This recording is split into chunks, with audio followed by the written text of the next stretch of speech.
Adesão Timor-Leste à Associação Nação Sudeste Asiático ASEAN tem que preparar máximo recurso humano na infraestrutura, onde competem a nação ser membro ASEAN.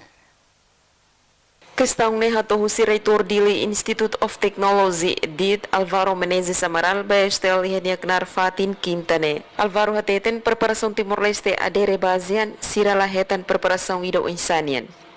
Ver sel ne begitu tege priensi, hodi sai membro ASEAN hau laretan itene preparação sidau.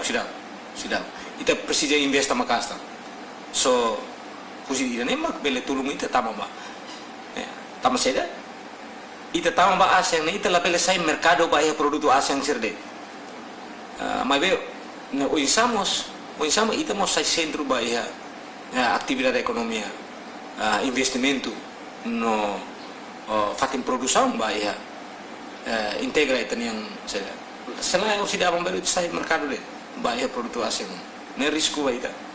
Nyedihan Timor ia potensial nebe vantagem comparativo no competitivo com membro ASEAN siraselo. Mas be problema mak recursos humanos que recursos naturais nebe ho valor adicional. Desenvolvimento básico resang autoestrada sidau kiha.